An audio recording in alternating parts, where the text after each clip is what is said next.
Hello student, আজকে চলে এসেছি ক্লাস 11 এর সেমিস্টার 2 এনভায়রনমেন্টাল স্টাডিজ এর একটা নতুন টপিক নিয়ে। আজকের টপিকটা খুবই একটি অন্যতম গুরুত্বপূর্ণ টপিক। আজকের টপিকে থাকছে তোমাদের সুস্থায়ী কৃষি বা সাস্টেনেবল এগ্রিকালচার নিয়ে কিছু আলোচনা। ভিডিওটা স্কিপ না করে পুরো ভিডিওটা দেখতে থাকো এবং ভিডিওটা ভালো লাগলে অবশ্যই সাবস্ক্রাইব করো এবং ভিডিওটা কেমন লেগেছে কমেন্টস করে আমাকে জানিও। সাস্টেনেবল এগ্রিকালচার কথাটা একটু নতুন তোমাদের কাছে। তোমরা আগে সাস্টেনেবল ডেভেলপমেন্ট পড়ছো, মানে সুস্থায়ী উন্নয়ন। এবার আমরা জানবো সুস্থায়ী উন্নয়নটা সাথে সুস্থায়ী কৃষি। সুস্থায়ী কৃষি কি, এই সম্পর্কে কোথা থেকে আসলো, কিভাবে এই সুস্থায়ী কৃষির কাজ করা সম্ভব, এগুলো জানবো। প্রথমেই আমাদের কি জানতে হবে সাস্টেনেবল এগ্রিকালচার কি। সাস্টেনেবল এগ্রিকালচার প্রথমেই বলে রাখি এজেন্ডা 21 এর অন্তর্গত 21 শতকের একটা কর্মসূচি। এটা হলো 21 শতকের জন্য অন্যতম একটা কর্মসূচি সাস্টেনেবল এগ্রিকালচার। আমরা এই যে সমস্ত শস্য উৎপাদন হয়, ফসল চাষ করা হয়, তন্তুজ ফসলের চাষ হয়, সবজির চাষ হয়, এছাড়া শুধু এইসব চাষাবাদের কথা শুধু সেটা নয়, সঙ্গে প্রাণীজ যে সম্পদের উৎপাদন হয়, যেমন এখানে আমরা মুরগির ডিম, পোলট্রির ডিম, মাছ চাষ, এইগুলো সমস্তটাই কিভাবে হতে পারে পরিবেশের কোনো ক্ষতি না করে। তাহলে আমাদের কি মাথায় রাখতে হচ্ছে, কোনো পরিবেশের ক্ষতি না করে এই সমস্ত কৃষিকাজ সঙ্গে প্রাণীজ সম্পদের উৎপাদন এগুলো হতে পারে, কোনো পরিবেশের ক্ষতি হবে না। এই জিনিসটাই হলো সাস্টেনেবল এগ্রিকালচার।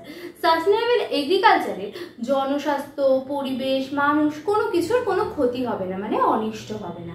এটাই মূলত সাস্টেনেবল এগ্রিকালচার। এবার তোমাদের জানতে হবে এই সাস্টেনেবল এগ্রিকালচার কথাটি সর্বপ্রথম কে ব্যবহার করলো।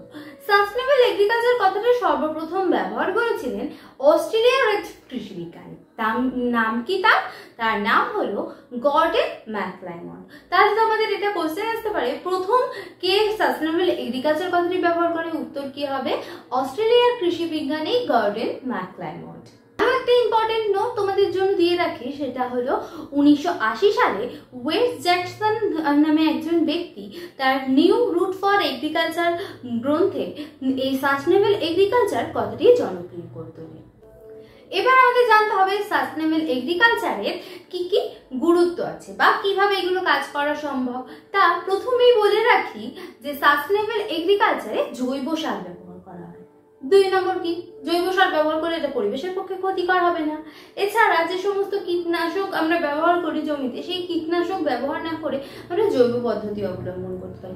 এরকম বিভিন্ন গুরুত্ব রয়েছে এই সাস্টেনেবল এগ্রিকালচারের। চলো একটা স্লাইডের মাধ্যমে আমরা সাস্টেনেবল এগ্রিকালচারের গুরুত্বগুলো দেখে নিই। এবার আমাদের জানতে হবে জৈব সার কি।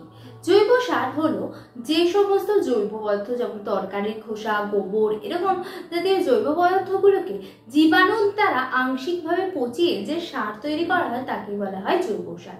যেমন সবুজ সার, এছাড়া ভার্মি কম্পোস্ট, তারপরে এরকম বিভিন্ন ধরনের সারগুলো হলো সমস্ত জৈব সারের উদাহরণ। জৈব সার মাটির উর্বরতা শক্তি বৃদ্ধি পায় এবং মাটির কোনো ক্ষতি করে না। এই সুস্থায়ী উন্নয়নের জন্য জৈব সার অত্যন্ত গুরুত্বপূর্ণ এবং সুস্থায়ী কৃষিকাজের অন্যতম একটা অংশ হলো জৈব সার। এবার আমাদের জানতে হবে বায়ো ফার্টিলাইজার কি বা জীবাণু সার কি। বীজ, পাতা, গাছের শিকড় বা মূলে অণুজীবদেরকে, উপকারী অণুজীবদের প্রবেশ করানো হয়।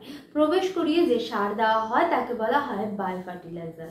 যেমন রাইজোবিয়াম, অ্যাজোটোব্যাক্টর, নীলভ সবুজ অ্যালগি, এগুলো।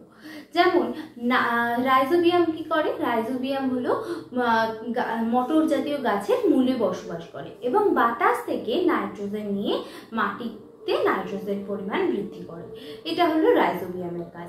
এরকম বিভিন্ন এই উপকারী অণুজীবেরা মাটিতে উর্বরা শক্তি বৃদ্ধি পায়। এগুলোই হলো বায়ো ফার্টিলাইজারের উদাহরণ। চলো এবার আমরা দেখে নিই বায়ো ফার্টিলাইজারের কি কি সুফল আছে বা বায়ো ফার্টিলাইজারের কি গুরুত্ব আছে। জানতে হবে সবুজ সার বা গ্রিন ম্যানিওর কি। যে সমস্ত সিম্ব জাতীয় উদ্ভিদ আছে, যেমন মটর, মুসুর, ছোলা, মুগ, এই কালো মুগ, এইগুলো হলো সমস্ত সিম্বজাতীয় উদ্ভিদ। এই সমস্ত উদ্ভিদ তাদের সজীব অবস্থায় পাতা, মূল, কাণ্ড মাটিতে মিশে কিছুদিন পর সার তৈরি হয়। একে বলা হয় সবুজ সার বা গ্রিন ম্যানিউর। এবার আমাদের জানতে হবে ফার্মইয়ার্ড ম্যানিউর বা খামারজাত সার কি। তো ফার্মইয়ার্ড ম্যানিউর কাকে বলছে? যে খামারে যে সমস্ত বর্জ্য পদার্থ থাকে, গরু, মোষ, এই যে গবাদি পশুর মলমূত্র, ফল, শাকসবজির খোসা, এগুলোকে পচিয়ে যে সার তৈরি করা হয় তাকে খামারজাত সার বা ফার্মইয়ার্ড ম্যানিউর বলা হয়।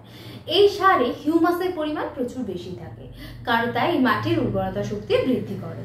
আমাদের জেনে নিতে হবে কম্পোস্ট কি এবং ভার্মি কম্পোস্ট কি। কম্পোস্ট হলো গৃহস্থলীর বর্জ্য পদার্থ, আনাজ, ফসলের অবশিষ্টাংশ, ফলের খোসা ইত্যাদি যখন কচুরিপানা পচে সার তৈরি হয় তখন তাকে কম্পোস্ট বলে। এটা খুব সস্তা। আর ভার্মি কম্পোস্ট হলো জৈব পদ্ধতিতে কেঁচোর চাষকে বলা হয় কি, জৈব সার প্রস্তুতের জন্য কেঁচোর চাষকে বলা হয় ভার্মি কালচার। আর এই কেঁচোর সাহায্যে যখন জৈব পদার্থের বিয়োজন, পচন ঘটিয়ে সার প্রস্তুত করা হয় তখন তাকে বলা হয় ভার্মি কম্পোস্ট। এই ভার্মি কম্পোস্ট সম্পর্কে আমরা আরো কিছু তথ্য স্লাইডের মাধ্যমে দেখে নিই। আমরা জানবো রাসায়নিক সার কি এবং রাসায়নিক সারের বিভিন্ন ক্ষতিকর প্রভাব। রাসায়নিক সার হলো বা কৃত্রিম ফার্টিলাইজার হলো কি, কৃত্রিম লবণ ঘটিত সার। এটি মানুষের তৈরি অজৈব পদার্থ থেকে উৎপাদিত হয়। এই রাসায়নিক সার যেমন পটাশিয়াম ক্লোরাইড থেকে পটাশিয়াম ঘটিত সার, ফসফেট ধাতু থেকে ফসফেট সার, ফসফেট ঘটিত সার। এছাড়া এই সার উদ্ভিদের দ্রুত বৃদ্ধি এবং উদ্ভিদের প্রচুর পরিমাণে ফলন উৎপাদন করতে সাহায্য করে। কিন্তু এই সার দীর্ঘদিন ব্যবহারের ফলে মাটি অনুর্বর হয়ে পড়ে। মাটি নিজের যে শক্তি, যে উর্বরা শক্তি, সেটা দিন দিন কমে যায় এবং আমাদের এই সার ব্যবহারের পরে প্রচুর কুফল রয়েছে। চলো একটা স্লাইডের মাধ্যমে সেগুলো দেখে নিই।